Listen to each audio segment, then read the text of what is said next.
Welcome to the Georgia-Florida Baseball Show, brought to you by Georgia Showcase Baseball and its owner, Coach Ben House.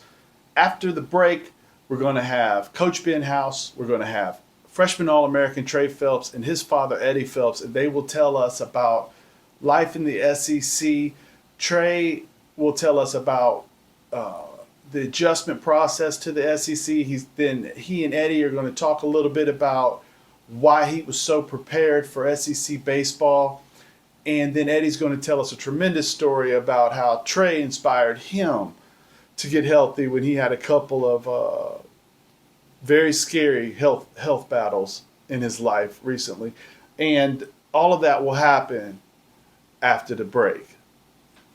This is the Georgia-Florida Baseball Show, brought to you by Coach Ben House with Kevin Perkins from Surrounded by Sports. Welcome back, and we thank you to our sponsors, Arden's Garden, Atlanta's source for juices, smoothies, and plant-based foods, and of course, Showcase Apparel, brought to you by Coach Ben House and these lovely aeroplanes that are flying over our heads. If you see a gap where we kind of click in and out, I have edited out an aeroplane for the interview. All right, starting out, Trey, when did you first start getting into baseball? I think I was 2 years old. Is that about right? Yeah, 2 years old on the dot. My first game. Mm-hmm. Did you take to it right away? Yeah. Eddie, did you know right away? So when he says he was 2 and started, so it was a year before our original team started. One of my buddies needed an extra player one day, and he wanted Trey to come out and play. So he gave him a shirt. The shirt was really big on him. He just threw him in the outfield and said, hey, go get the ball. So his kids were sitting around watching, and he's running around just jumping on top of the ball, like he's been doing this for a long time. It was his first time on the field. He literally took to it right away. Right. Now, I want to say you guys coached together, correct? So, yes. Ben, is this one reason why you really wanted this to happen this weekend, this location? Yeah. Well, we started, Eddie started at Gresham Park and brought me over when he had the Yard Dogs. And that's when I first met Trey and saw all the hard work and saw the potential in him and saw how hard he worked. And Eddie always kept a G on him, right. that Georgia G. Right. He would always keep a Georgia G on his shirt, on his hat. We were the Yard Dogs, and I'm just here, man, just thankful to be here to see him where he is now. And right. That's one of the reasons why I wanted him on, so he can kind of tell you his story from where he started and where he is now. Right. Well, and two, doing it here with an event makes sense too, in that that's where it starts for you, right? Playing Little League Club ball and all that. You will talk about how it all got started? Yeah, as far as how it all got started, one thing being left out about my other G, I had a G on the back of my truck too. I had a red F-150 with a big G on the back of it also. So we always been dogs and stuff like that. But everything started over at Gresham Park. The first story that I could tell you originally about everything starting at Gresham, I wasn't trying to coach my kid in the beginning at all. We had a program director over there named Rob Milton at the time. He was like, hey, man, I got this other team. I'm going to need you to coach it. And I'm like, I don't feel like coaching no little kids because I was coaching high school ball at the time. And he said, you can be whatever team you want to be. So I said, Trey, what team do you want to be? So at 3 and 4 years old, we were the Georgia Bulldogs. We were the Gresham Park Bulldogs. Right. Because he said he wanted to be the Bulldog. Right. And then from then on, we moved into the Yard Dogs, which was our travel program at 5 on up at that point. Right. Now, could you hit right away? I would love to think so. I had my first home run when I was 6 years old. Okay. 5. Okay. Yeah, 5 years old. So. What day would you always hit your home run? Usually Father's Day, Mother's Day, my birthday. I never missed those days. You've always been a big game player. Yeah, big time player. Right. We'll get into that in a minute when we talk about your first year of school. Now, hitting is kind of your specialty too, right?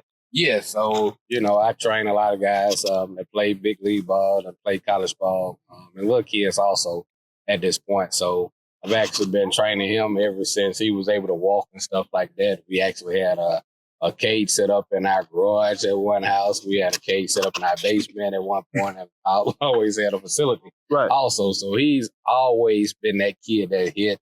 He would get up early in the morning when he was like in the first grade and stuff like that and go hit at like 5 o'clock in the morning. We would be like, what is that noise going on in the garage and stuff? It would be him in the basement hitting off the tee. Right. Well, Trey, they talk about you got to put in hard work. Hitting ain't hard work though, right? You like that part of it. Yes. I mean, you grow to like all of it at some point. Right. But yeah, I mean, I always love getting better at the craft of hitting. Right. Right. Now, you came up, like, I want to say Jamie played with him. Yeah, all of them.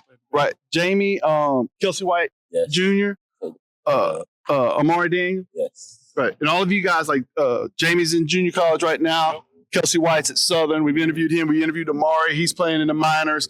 And you're a freshman All-American. So it's been a pretty good group of kids that came up together. And Atlanta creates that, right? And you have a baseball environment here that you may not get in some other towns. Yes, it's just a culture. And I mean, growing up, especially being close as brothers, I mean, you don't shy away from it, wanting to do it together. And growing up and having the dream of being in the league together is just wanting to fulfill it is just the best part of it.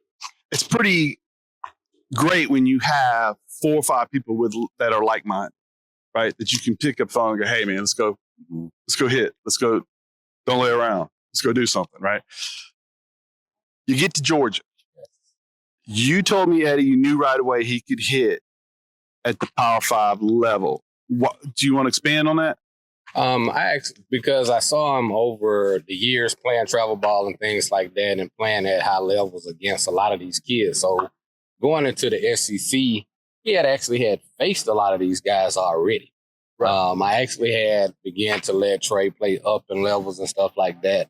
And even like guys that were juniors and seniors this year that were pitching in the SEC, the ACC, and things like that, he had already faced. Right. All the freshmen, they already knew each other from perfect game events. They knew each other from PG All-American game. They knew each other from USA baseball and things like that. So it wasn't a shock for me because like it wasn't anything that he hasn't been prepared for already. Right. Right. Now, Trey, what was easy for you? I mean, what was harder for you? Was it the games or is it the college? Like, because you're playing at Georgia.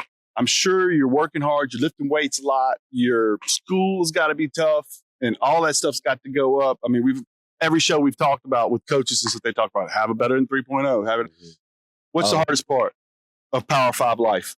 Well, honestly, I was actually blessed my last 2 years of high school to go to an academy, and it was kind of basically just like college ball. I mean, you have your school, you have to get your school done, you have a long days of practice, and you have to get your sleep because, I mean, you're playing a lot of games. You're playing against high competition every single day. So getting to the college level, it was more of the mental side of things, being able to mentally balance a social life with friends and get my homework done and be able to get my baseball stuff done, like study the game still, and, I mean, get closer with the Lord. So it's just a lot of things you have to balance still. So, yes, just the mental side now of things is huge for me. Right. Now, you had a fantastic year. Can you think of some things you're going to work on in the offseason? Now, you got invited to the Freshman USA event. You want to talk about that for a second? Yes. My head coach actually found out before regionals and ended up telling me after. He didn't want me to, think about it. Just he wanted me to get through regionals. But I'm excited. It's an honor always to put on the red, white, and blue at any point in time. So looking to go there, make the national team, and move on. Right. And then you're going to the Cape Cod League, Wooden Bat League. Yes, sir. I'll be playing with Hyannis up in Hyannis, Massachusetts. And that's literally prep for Major League Baseball. Yes. Right. Sir. And so you can get drafted after next year. And so next year's a big year. What are you going to work on to get better? I mean, every part of the game, I mean, just sharpening and fine-tuning things. Little things hitting, little things fielding, getting faster, getting stronger, getting smarter. I mean, just upping my game to a different level and coming back a different beast next year. Weight room? Of course. Yeah. I mean, we always hit that hard in the fall. Right. That's tough. How you feeling about all this, Ben? Feeling great, man. Just seeing the growth in Trey. From where he's come from, man, throughout the travel ball years, and now playing on the biggest stage in college baseball, man, and getting a chance to to go to the next level and fulfill his dreams, man. And I know that's been a big thing for Eddie throughout the years. Prepping him for this moment. It really means a lot, man, because I know how much work Eddie has put into Trey throughout travel ball, and now he's giving them more of the mental stuff that he has to prepare for, and it just makes me feel good just to be a part of what he has going on now. Right. So you have a huge game. It's an elimination game. Things didn't go your way. Things happen in ball games. Eddie told me that he was asked, "How do you feel about Trey going in?" Eddie, you want to talk about that real quick? Yeah, I mean, guys was asking me before the game, like, hey, how's Trey coming into the day and things like that. And I was like, I know what my kid's going to do today. We've been in elimination games. We've been in championship games and things like that. And, hey, he's never hit under 500 in one of those games. And anytime he's been up in one of those moments where it's to tie the game or to go ahead in the game, he's always come through. You got plenty of videos out there and stuff like that. So you got receipts of it too. Right. that I'm not just telling you. So it's things out there that you can actually see from Perfect Game, PBR, all the different organizations that he's played in and things like that. So it's not been a shocker to me. Right. A lot of things that has happened and things like that, him coming through the Yard Dogs, coming through GBSA and things like that. I always had them playing on the bigger stage. It was always about being at the top tournaments, not just playing a tournament. Right. So everything had to have a meaning. We always have a saying, everything we do with a what? It's for the purpose. Right. So the purpose of us playing those top tournaments was to get them ready for that next level. Right. Do you know, when it's a big game, when it's an elimination game, when it's a conference game, do you wake up feeling like, yeah, this is my time? No, I just feel more calm. It's like right. Okay, it slows down for you. Like everybody's looking. Like, 'cause the thing is, like the elimination game we had against NC State. Right. I knew we were the only game on that night. We were on ESPN. We were at 7:30. I knew there were going to be a lot of people watching. All eyes. So like, my dad. I mean, like you said, he prepared me always mentally. Like he's always told me there's at least one person that has not seen you play in the stands, no matter where you play that game. So he's like, just be you no matter what, because you're not trying to impress somebody new there at the game. And I mean, whether there's 50 people or 50,000 people watching the game, I'm going to be the exact same Trey and get the job done.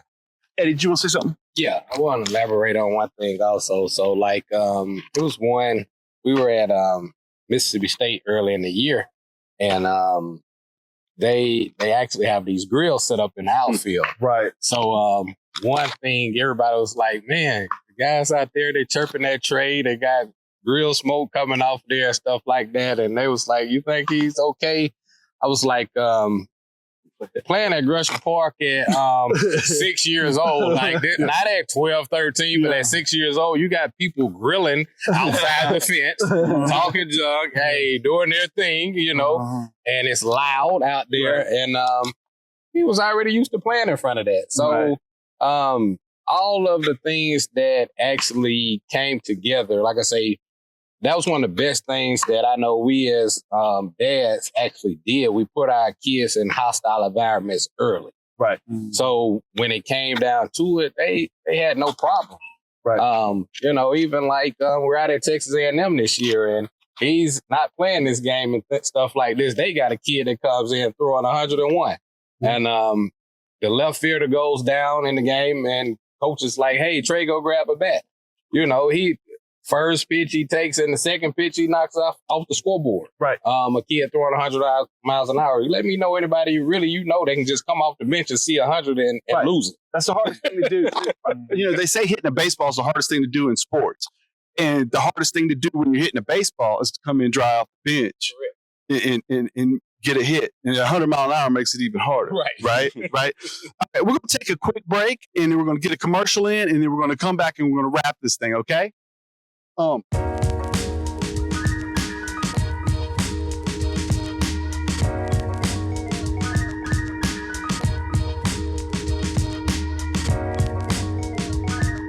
And we're back. Hey, thank you very much to Arden's Gardens for sponsoring these things. They're Atlanta's source for juices, smoothies, and plant-based foods. Thank you to Showcase Apparel. Thank you to its owner, Coach Ben House.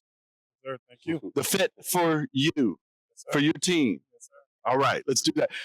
Okay, we I read a story you said the other day on Facebook in a post, and I would love for you to wrap this show talking about that a little bit, if you don't mind. All right, I'm gonna try to do it without getting emotional. I'm gonna cry. You know what I'm saying? So, in December, the week before Christmas, I actually got sick. My kidney levels was functioning at 40%. My heart was functioning at 30%.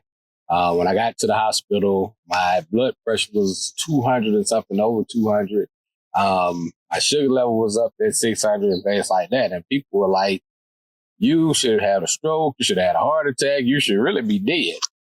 Things like that. And, they was able to stabilize a lot of things and stuff like that. But I was in the hospital for a week before having a procedure done. But I was sitting in the hospital and, we were texting back and forth and things like that. And then he called and said, I'm coming down today. So he came to the hospital and things like that. So we're sitting there and, I can see the look on his face, like really what's going on. The doctor's coming in and stuff like that. He's trying to ear hustle a little bit of what's really going on. And, they told me to stop having to get these blood clot shots. You need to walk. So went out, walked around the nursing station and things like that. I got around there about 3 times and stuff like that. And I was ready to go sit back down because I was tired and things like that. And Trey was like, we got to get one more. Come on, let's go. So at that point, I felt like, I was the kid and he was the dad coaching me through it and stuff like that. And it was like, hey, okay, let me go ahead and push one out for the kid and things like that. And it helped me to start to get on that path of getting better. And it was rough. It was a rough time. It took me still a little while to even get to this point where I could be here today. So I was laid in the bed and I was like, God, just let me be able to watch my kid play one college game. You can take me away. I just want to see my kid play his first college game. And, I've been blessed to watch a whole season of him playing in the SEC and getting the accolades that he's gotten this year with the Freshman All-American and the USA stuff. And originally he was going to the Northwoods League. Now he's going to the Cape Cod League. So that was one of the goals that he had set for himself. He like, no, I really want to go to Cape Cod League after my freshman year. And, all that stuff happened for him. So I was proud to be able to be around to see that. And this is actually like the second time like this kid has really inspired me because I had COVID back in 2020. And he was at the house, him and a couple of other kids, Eric Guevara that plays at Auburn, and a couple more kids was at the house. They never got sick from it. But I was laying in the hospital once again. I was by myself at that point, though, because nobody could come in for COVID. So I was like, I was in ICU for 10 days. And on that 5th day, I really felt like giving up.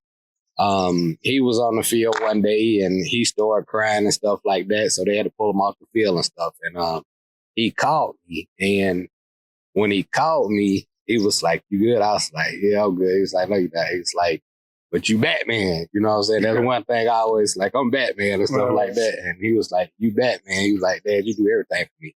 And at that point, I had to get up. I had to go ahead and start blowing in the little thing to get the ball up and stuff like that so I could try to get out of there and get back to my kids. Right. At that point. So as you start to get older, your kids start to get older, they actually become your motivator. Than how much you've motivated them over the years. Right. Dude, that's beautiful stuff. That's beautiful stuff. Thank you so much for sharing that with us. And we're going to wrap on that, Trey. Thank you for being with us today. Thanks for having me. Do you got anything you want to add? Okay, great. This is great. Thank you so much. Ben, you got anything? No, that's it, man. That's good. All right. Appreciate y'all. Thank you very much. Appreciate you for watching. Happy Father's Day.